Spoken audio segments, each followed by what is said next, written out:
sanding down their stones. Maybe you have one that's too big to fit in your tumbler, or maybe it's just a fossil you want to do. You don't want to go through all that destructive tumbling process. You know, it's pretty rough on them. So you got lots of options to start with here. You can start with what they call a scuff pad. So these will work to get some of that off. Start rounding them up, clean them off. You definitely want to keep the water to them. You don't want to wet sand them. Then you got a little sanding block like this one's a little foam. It's got a Velcro on there.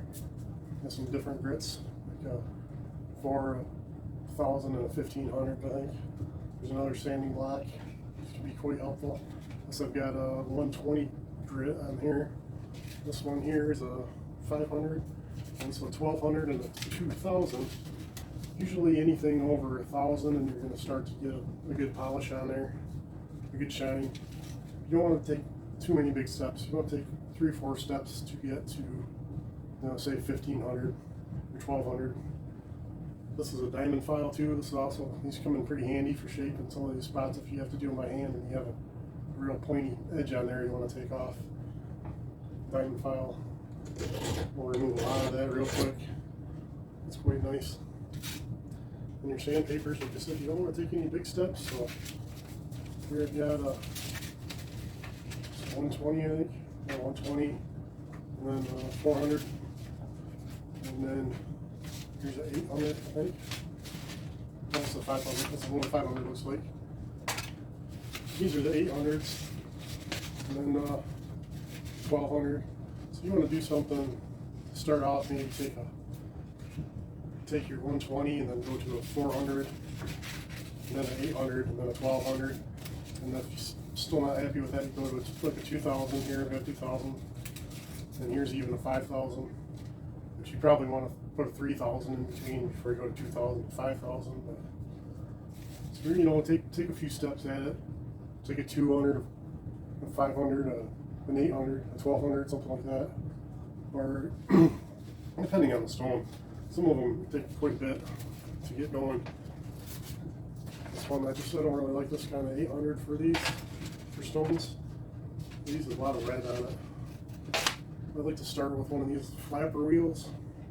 These are pretty durable. They call this 80 grit, I think.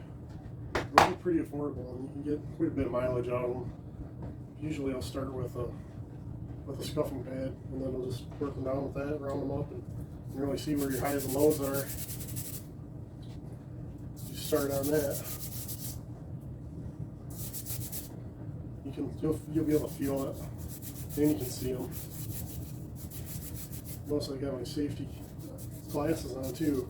And the dust is a big thing. You want to keep that dust down, so you keep your water on everything. You can even sand right in the water. I'll start with this. I'll go to the flapper wheel, then I'll probably move to a 500. Okay, just to get in here quick. This I've hit with the flapper wheel here pretty much until I couldn't get anything else off of it because of the size of that wheel. It won't fit in any of these little nooks and crannies. See, I'll leave the hole like that. That's kind of the point of doing it like this, so you don't have to take it all down. Because that'd be a long ways down before that got smoothed out and around. Because you can go to the bottom of those holes. You know, this thing was once a living creature, I'd imagine, and I don't like to just waste it like that just to make it rounder. You know, and I think I can make it smooth. I don't know what kind of creature it was, but here's an example of one I've done. This I just sanded it down and buffed it, and it's all natural polish on there, just from sanding and buffing it. And you can see there's quite a few lumps and bumps in it, but it's still got a shine to it. It's quite an interesting little fossil too. And here is a unakite that I did. There's some deep gouges in there still, but this is actually quite a hard stone. You can see it's quite large too. It's a lot of quartz in there. Pretty beautiful stone, I think. I mean, it doesn't have real good crystals in it or anything, but I like it. It came out quite smooth. This one, I did end up clear coating it. This one's got clear coat on it, and because it does have quite a few little pits in it, but I really did take the clear coat really well. It turned out quite well. I mean, I couldn't really tell. I wouldn't be the wiser if I didn't remember that I did this one that way. Well, this one might even benefit from it too, but to compare the two, there's not a whole lot of difference on them. These kind of fossils are going to be softer, therefore much more easy and susceptible to sanding than this, which is, you know, basically a granite with a heavy amount of quartz in it. And then the epidot. Nice stones though. That's where we're heading towards. That's how it's work deep in here. You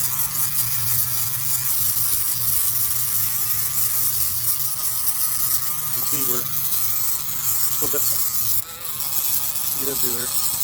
Not looking smooth off like that. But yep, make sure you clean them up in between.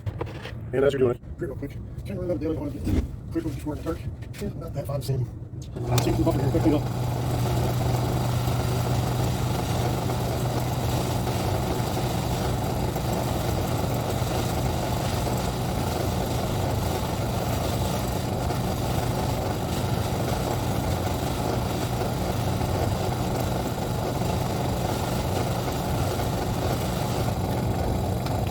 Emery.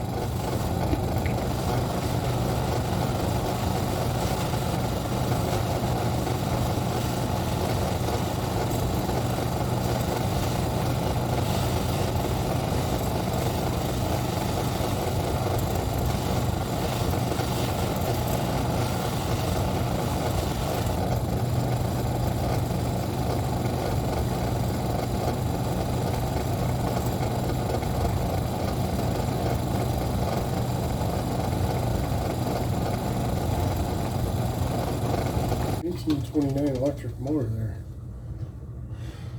Well, the General Electric. Let's see here. I think it made a bit of difference there. So some quartz sparkling in there. It's most likely some high temperature quartz, I would think. It's an interesting stone. Some gel polish for your fingernails. Just gonna fill that in. So there are large holes here, sparkling away.